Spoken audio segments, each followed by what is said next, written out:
Welcome to our beautiful stage. As you can see, tonight is dedicated to Tobey Maguire.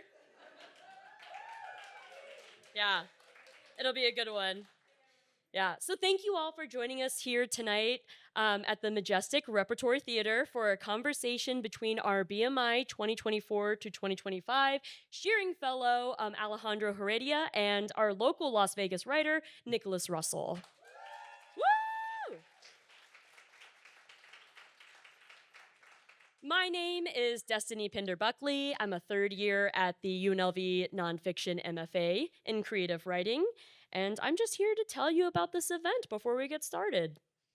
So first, BMI would love to thank its supporters, Beverly Rogers, Miriam Shearing, and the Rogers Foundation. Yes, okay, yeah, give it up. If you could also please take a moment to silence your cell phones.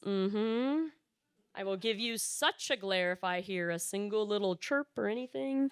I'll be introducing our speakers in just a moment, and then there will be a reading and a moderated conversation, and then they will take some questions from the audience at the end, so there will be a Q&A. Afterwards, Alejandro's books are going to be available for sale in the lobby right there from the writer's block, and he will also be there for a book signing. Also, if you're around Vegas in this kind of coming month, please do join us at other BMI events, such as the PhD Fellows Reading and Happy Hour coming up this Friday, at Taverna Costera, and also the Elevations Salon that will be taking place on May 2nd. All the details and registration are available on blackmountaininstitute.com. Org, sorry, thank you. Okay, yeah, thank you everyone, yeah. I thought I could look away and just like ad-lib and thank you. But to be serious then, I will not ad-lib any of this. I'm going to read this so closely. The University of Nevada, Las Vegas wishes to acknowledge and honor the indigenous communities of this region and recognize that the university is situated on the traditional homelands of the Nuwu Southern Paiute people. We offer gratitude for the land itself, for those who have stewarded it for generations, and for the opportunity to study, learn, work, and be in community with this land. We encourage everyone in this space to engage in continued learning about the indigenous peoples who work and live in this land since time immemorial, including the Las Vegas Paiute tribe and the Mawapa Band of Paiutes. So our moderator for today is going to be Nicholas Russell, a writer and critic from Las Vegas. His work has been featured in The Believer, McSweeney's, The Yale Review, Reverse Shot, The Point, The Baffler, No Contact Mag, and Sight and Sound, among other publications. As well, his debut novel, Observer, has been described as a Southwestern Gothic, and it is forthcoming from Echo.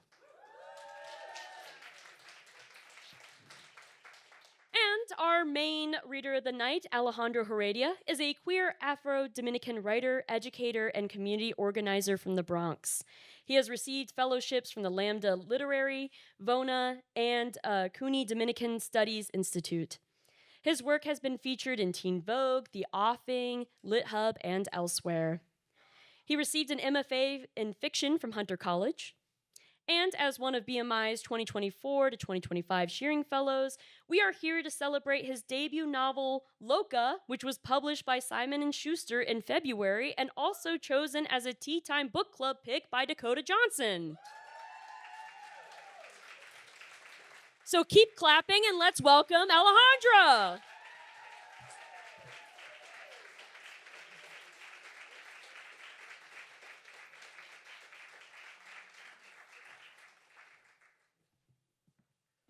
Hi, everyone. I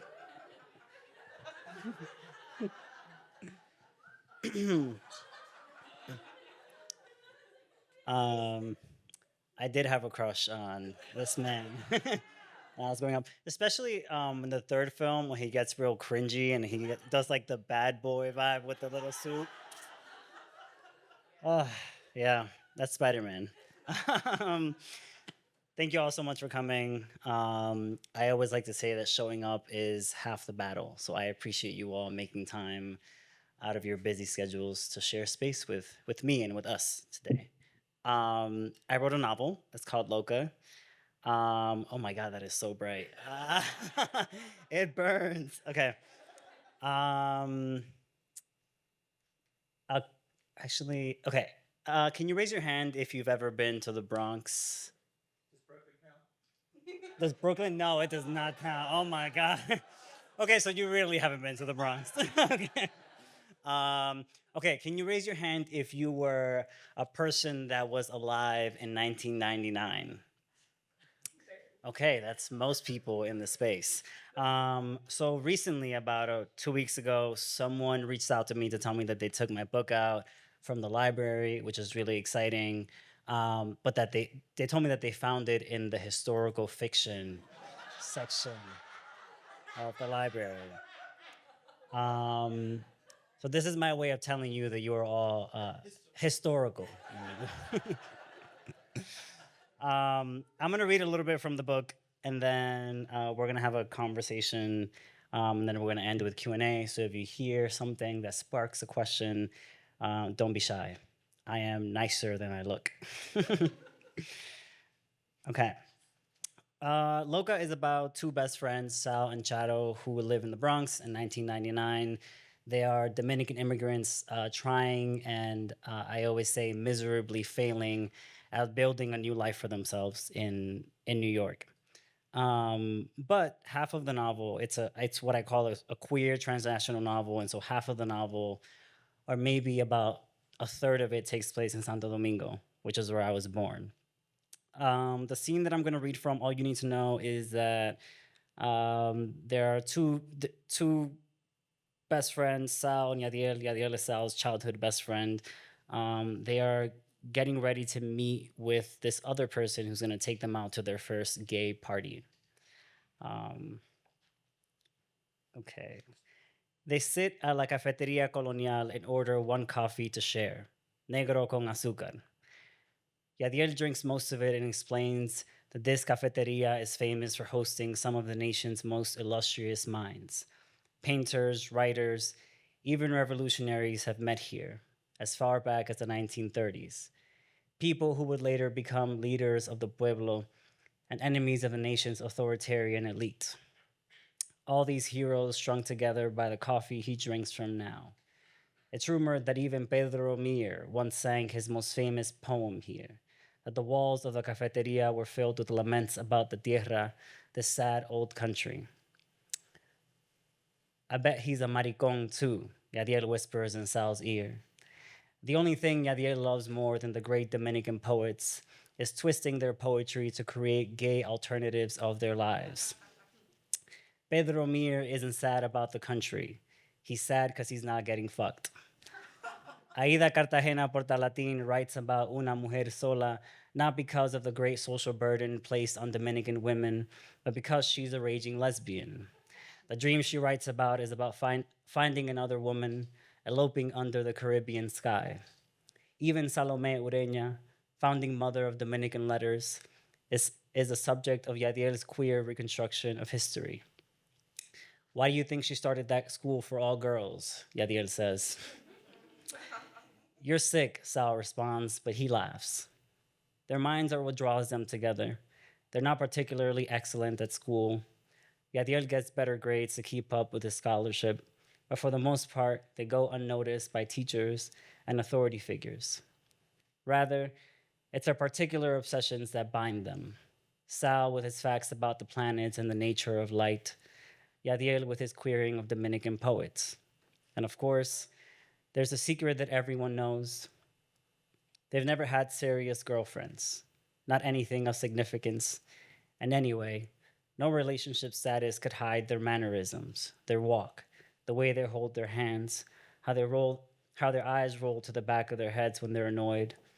They're far too flamboyant to go unnoticed, especially Yadiel.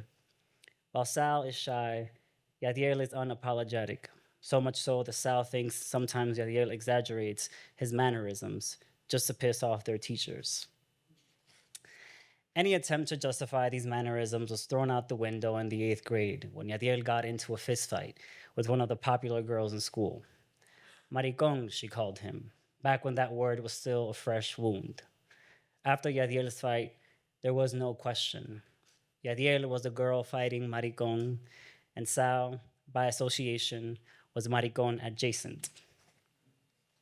So they meet up with this friend. They get all dolled up. They put on makeup and a dress, and they get pretty and all this stuff.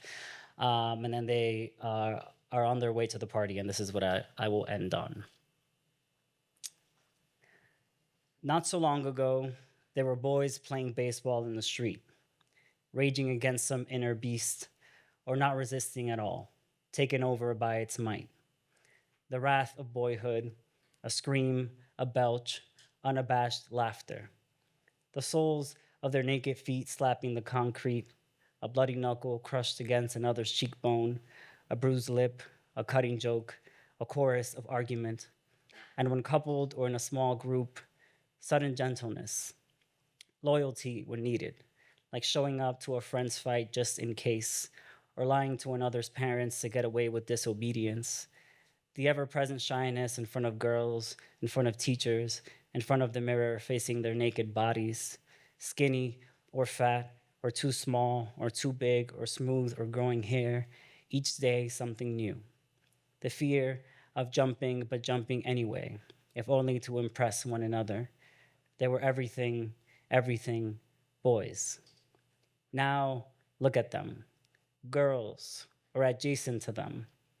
Girly boys, maybe, gliding through the streets of Santo Domingo, protected by the night, soft as feathers, quick as shadows, hiding, but filled with a gust of pride for everything they've made of themselves, what they've managed to take from the corner of the mind or a dream, a fantasy materialized. I'll stop there. Hello, can you hear me? I'm Nicholas. I'm not some random person. What if you were just some guy that just decided to come up here? I'm not going to keep talking about him, but I will say for a novel that's set in 1999, Yeah. I'm sure some of these pictures were taken in 1999. I know that the first Spider-Man came out in 2002, but still. Yeah. No, Toby was a star before then. he was. For all the people who love Pleasantville and all this stuff. I want to start actually with what we were just talking about back there, which is that you said an audience member at one of your events asked if this was your passion project. Yes. As opposed to your side hustle. Yes. Maybe you can talk a little bit about like the genesis of Loca, because I know it's been a long road to get here. Yes. I'm trying to figure out how candid to be. Yeah, okay, all right. It's not fun, I promise. So in 2018, my older cousin, who was my brother because we were raised together by our grandparents in the DR, died by suicide. And I was very depressed for some time and sort of following a path of self-destruction. And then after a few months of doing that, I started therapy, which was helpful. But then I also started to ask myself very seriously, what am I doing with my life? And how can I use my life force, my energy, my time and resources to honor Junior's life, but also to honor the world from which we came from. Baseball games, playing outside in the street, riding our bikes, a particular version of boyhood, queer boyhood that was, that I wanted to honor on the page. And so that's where it began. The novel began from a place of grief, and it was my way of surviving my grief, but also a way of honoring the world that I come from. I know you are a poet as well.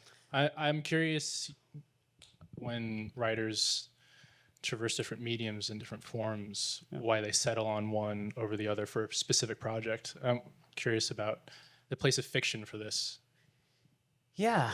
I started off writing poetry when I started writing because I had a lot of feelings and had a lot of emotions. Did you do slam? I did do slam. Oh my God, yes. We all have a past. That's okay. Yes, yes, yes. I try not to. I try not to be embarrassed of my past. I try to honor all of it. But yes, I started writing poetry because I had a lot of feelings and I needed an avenue and a medium to process all of those emotions. And then I started writing stories, and stories felt to me like a way, again, of honoring the cities and the streets and the places and the people that I've witnessed in my life. I think we also everyone has different investments. I care about how I feel, but that's not always the most important thing at the forefront of my mind. There are a lot of questions that I have in the world about the world that I feel like I can explore through fiction, that I can't always explore through writing about myself or through writing in different mediums. You have something that's really great about Loca is this sentence level attention, which maybe sounds a little pedantic, but it's not a given, especially with contemporary fiction.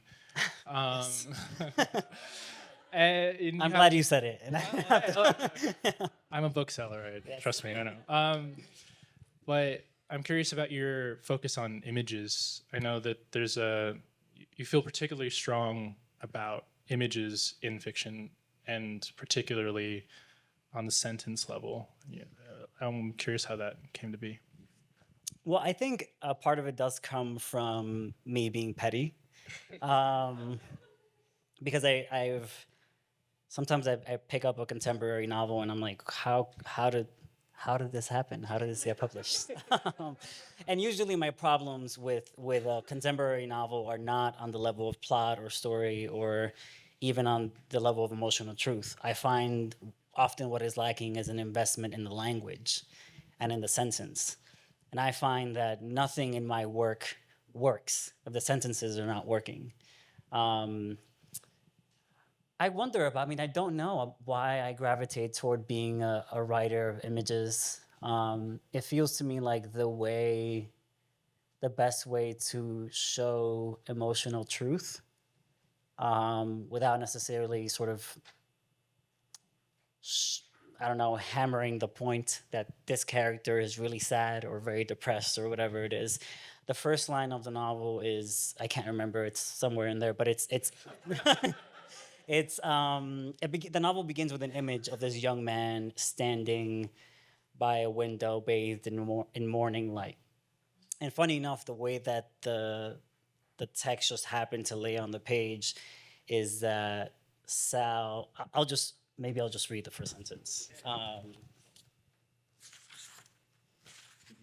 I love these little accidents of art. So Sal stands by the kitchen window bathed in morning light. That's the first sentence. But the first line ends in morning. Sal stands by the kitchen window bathed in morning. This is a character who has experienced deep loss in his life and is unwilling, has been unwilling to look at the grief that has fallen on his life. And images just feels like a really excellent way of exploring that and depicting that on the page. And then you get really incredible accidents like that, where the meaning of the language just lays itself neatly on the page. I think that is more likely to happen if you are paying attention to what you are putting in your work.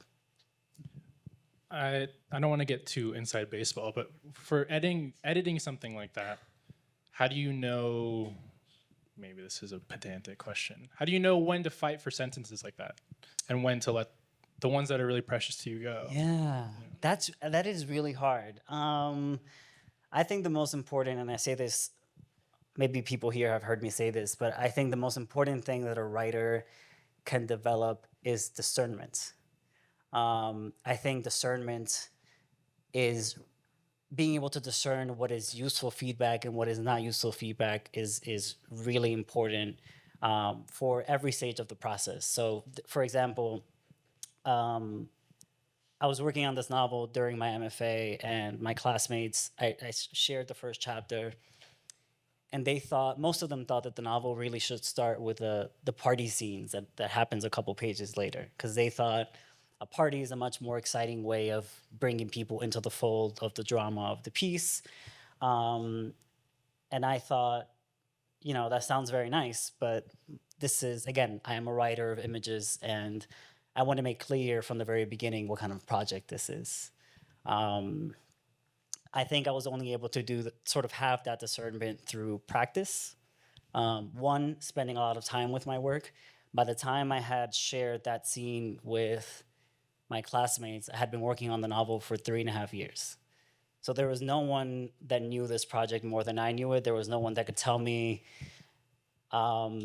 anything that could sort of deviate me from what I knew the project was. And at the same time, right, you have to have, I think, this level of intimacy with the work, and you also have to be willing to listen to outside voices, your editor, your agent.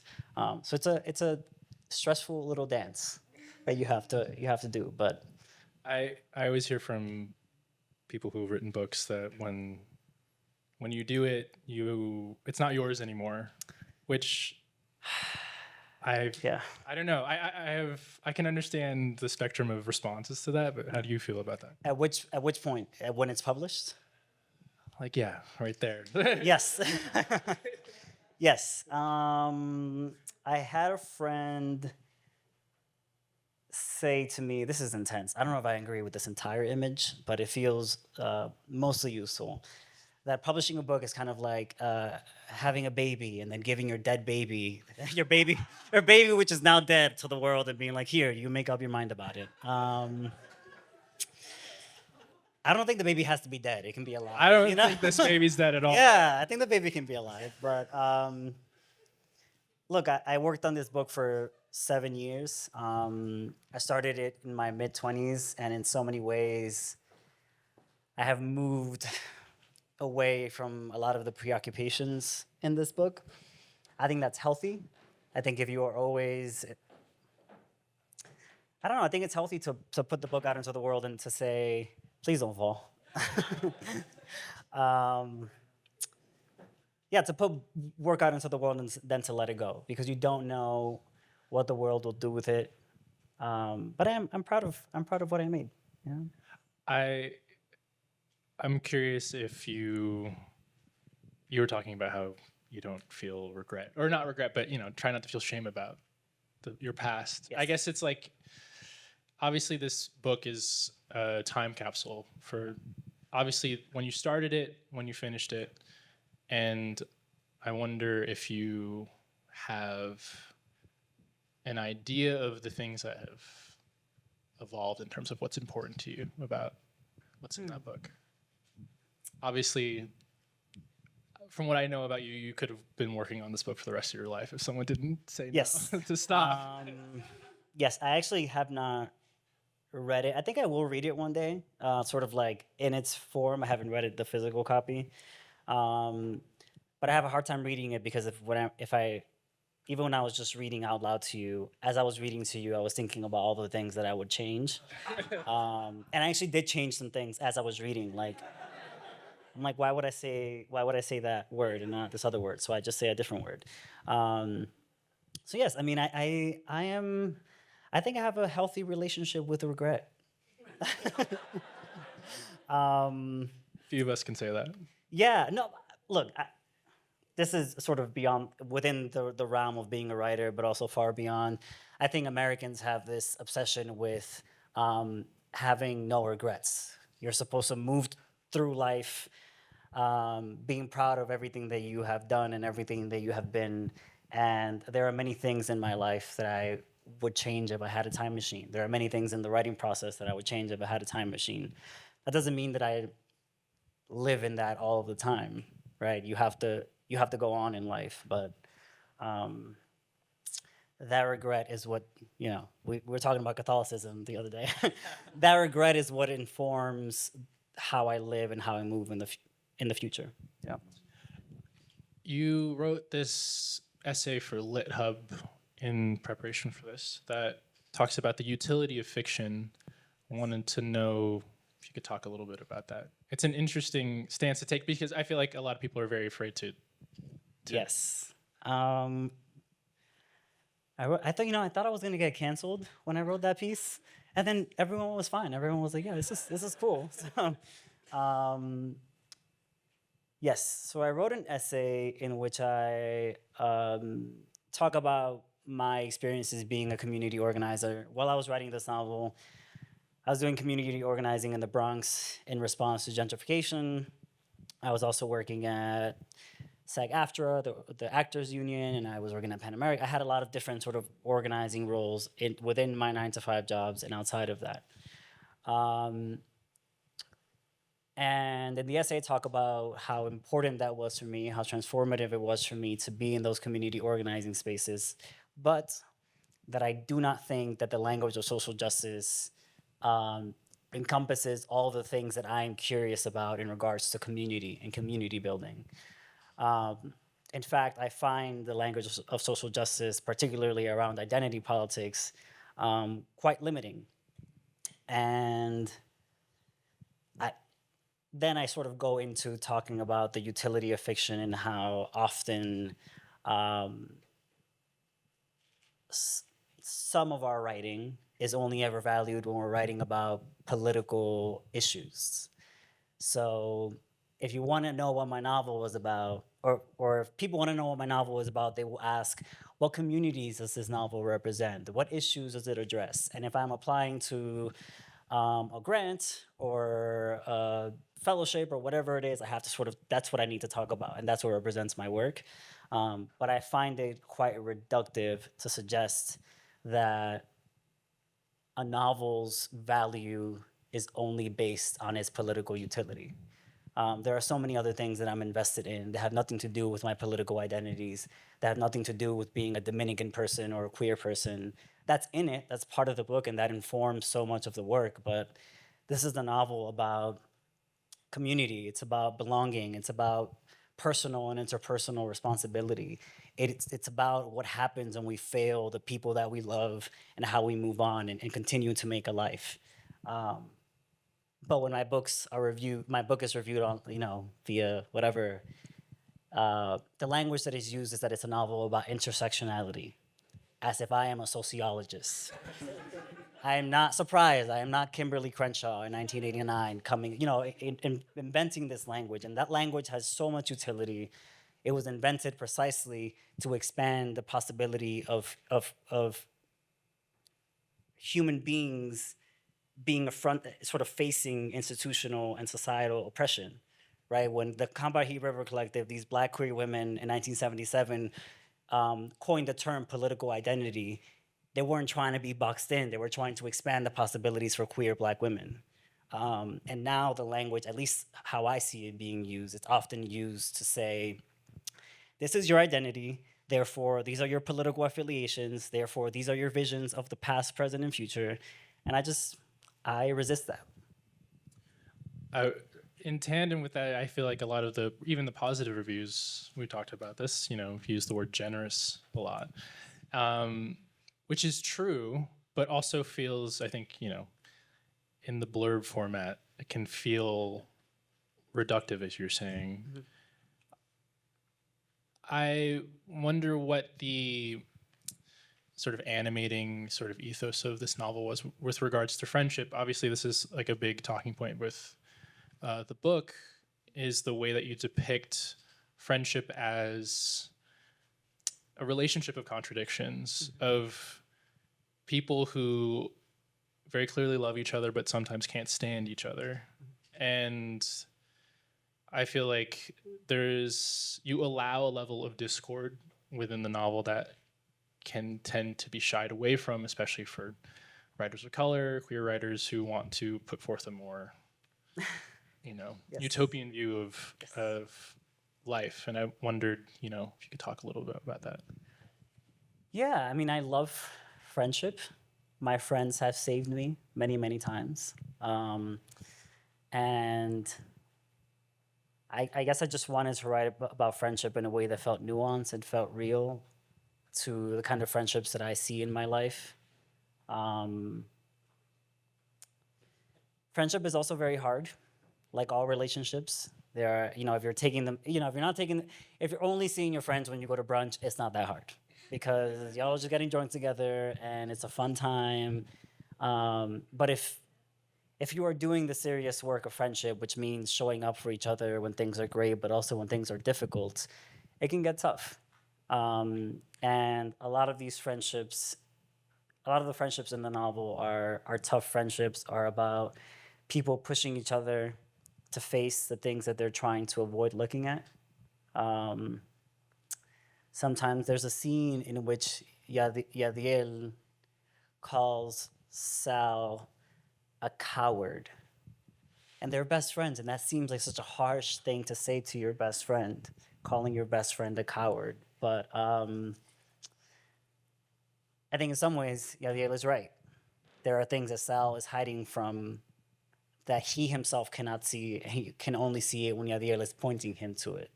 So I really wanted to point to the ways in which, and I say this in the novel, how friends push each other to see each other better, themselves and each other better. As someone who very briefly lived in New York, there were How long did you live in New York? 3 years. That's a good amount of time. Not enough time to. The entire time I lived there, I didn't go to the Bronx once. Okay. So That was your first mistake. Yeah, exactly. But I felt moments of very warm recognition for the passages where you are shitting on New York. New York is people who have lived there will know it's a love-hate relationship. It's a hard city to live in. I saw you describe this novel as anti-New York. Can you talk about that? Well, I thought I was writing a love letter to New York, and then I wrote the novel, and then at the end of it, I was like, oh, what's Well,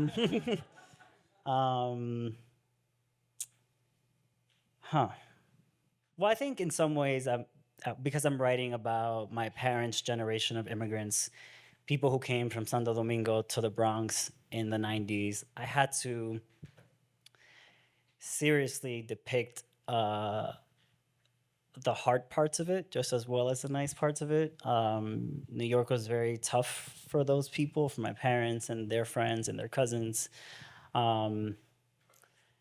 I sometimes when I walk or drive down Grand Concourse, my mom just points to all the different apartments that she lived in throughout the 90s.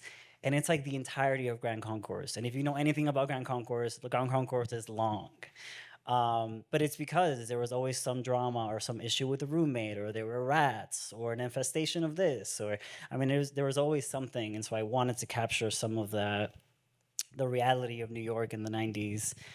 I think I also wanted to almost like argue with myself in the novel, because when I was an adolescent and in my 20s, I had this idea that New York was a queer haven in ways that nowhere else was.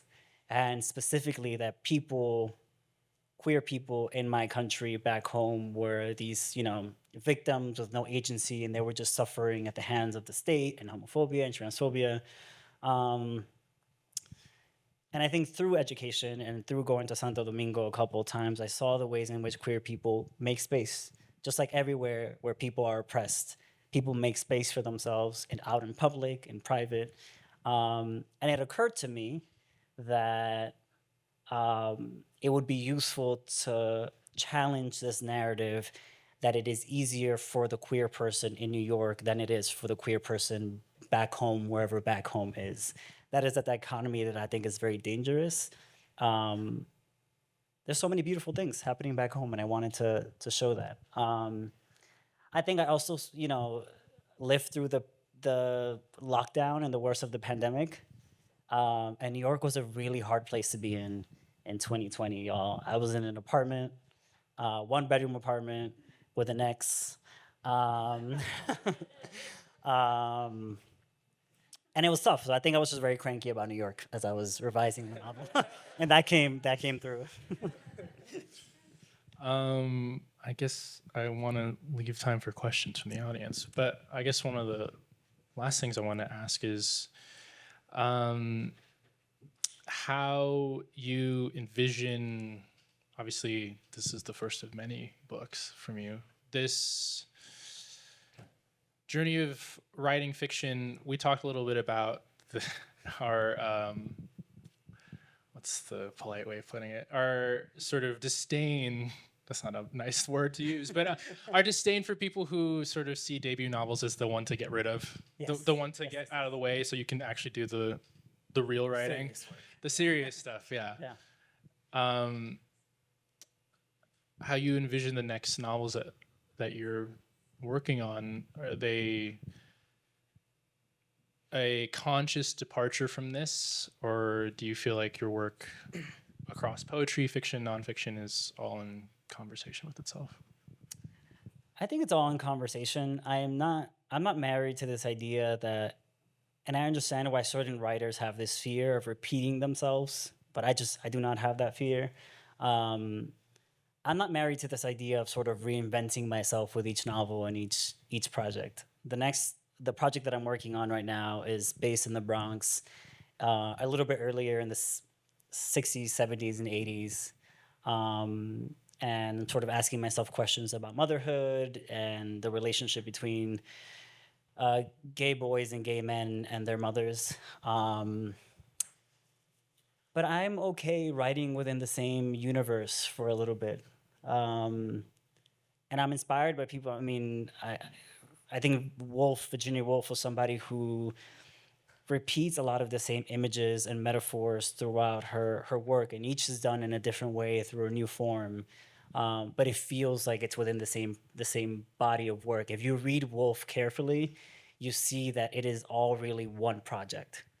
And I think that's how I would like my work to live in the world. I would like it to be one wholesome project.